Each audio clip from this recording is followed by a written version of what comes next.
You're listening to The Briefing. We're going to stay in the Middle East now, and Dubai in particular, where 3 British businessmen in jail have reportedly joined a hunger strike of around 70 people there, protesting against their sentences for bouncing cheques.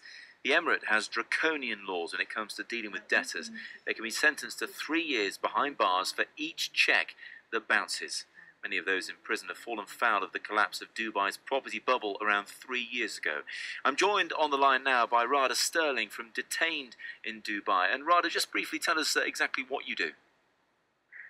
We've been assisting prisoners and families alike in trying to achieve law reform when it comes to the bounce cheques and financial crime laws in the UAE that have left many foreigners imprisoned unfairly.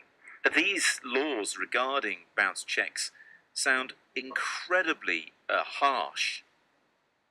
Oh, absolutely. And I think the problem stems from the original plan of the law was to protect people against deception, fraud, and other crimes that we'd even consider convictable in the UK. But unfortunately, it's extended to the point where the circumstances of the situation are not taken into account. So even where there was no intention to defraud and it was an honest mistake, you would still go to prison for anything from 3 to 40 years.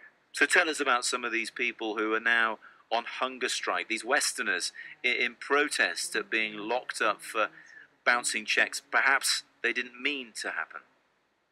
Oh, very, very much so. It's very easy for anyone who moves to the UAE to get in trouble for bounce cheques, and we receive approximately 5 calls a day from people in sticky situations. So long as you enter any sort of agreement in the UAE, you're often asked to give a security check for, say, the total amount of an agreement. For example, a tenancy, you're asked to give 1 whole year's rent up front as a security check that's not to be presented. But if you then default on 1 rental payment or 2 as a result of, say, a temporary job loss, the entire cheque can be presented. And if you can't cover it, you can go to jail for up to 3 years.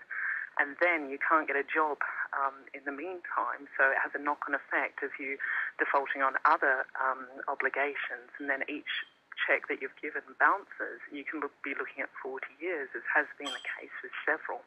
I mean, the latest report in the British newspapers is of a man called Peter Margetts, a 48-year-old British man, who was sentenced to 46 years in jail back in 2009 after bouncing nearly 50 cheques. The sentence was reduced on appeal, but not by an awful, well, by half, but that's still 23 years in prison. And he's apparently one of these people now on hunger strike. I mean, tell us about these people who are trying to do this. Incredible. Yes, I've spoken to Peter many times, and I've looked into his case, and I can certainly see that in a British court he would not have got the same sentence.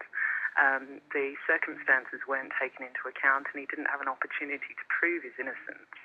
And this has also been the case with Safi Qarashi. So there's 2 well-known British prominent businessmen who were serving between them approximately 35 years, and he's only lucky that he got it reduced from 43. But I mean, when you're looking at 26 years, that's a lifetime. So it makes no difference to the person in there. Are the authorities in the UAE listening at all to this criticism of the way the law works?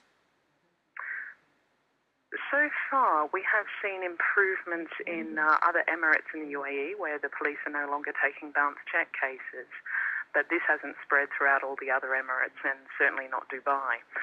We're hoping that highlighting the issue once more, it was highlighted a few years ago, but I don't think to the extent that it is being now. So it's hopeful that all of this exposure will have a positive outcome.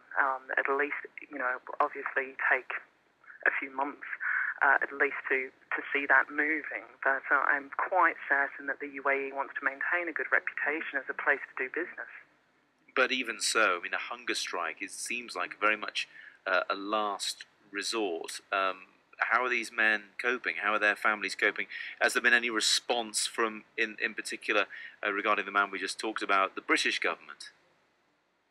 The British embassy allegedly visited them and advised them not to go on the hunger strike, and UAE authorities have said that a hunger strike will have no impact whatsoever on a change in the law. In my experience, though, highlighting the issue generally does lead to ultimate change. The problem is with the law, it's completely black and white, and these aren't black and white situations. So this is a very last resort for most people. If your signature's on a cheque and it bounces, there's no appeal process. It brings to mind what's going on in Bahrain, which isn't too far away from Dubai, obviously, where activist Abdul Hadi al-Khawaja is more than 70 days into a hunger strike. Is it something in that area that gets people noticed? It's something that the people in prison have a power over. They can go to the media, and they have done in the past, but that's all they've been doing is talking, and then their stories are forgotten very quickly, and the issue isn't looked at, that particular case is, and people don't see that it's an issue with the country's law. They see that it's an issue with perhaps that person, and they suspect that that person's guilty anyway. But when a lot of people get together and do something drastic, and that's all they have power over in prison to do, is go on a hunger strike or something equally as severe, and that gets the attention onto the law itself rather than each individual. It's certainly a story I think we'd like to keep an eye on. So Radha, thanks very much for talking to us. I'm sure we'll talk again in the future. That's Radha Stirling from Detained in Dubai. You're tuned to The Briefing.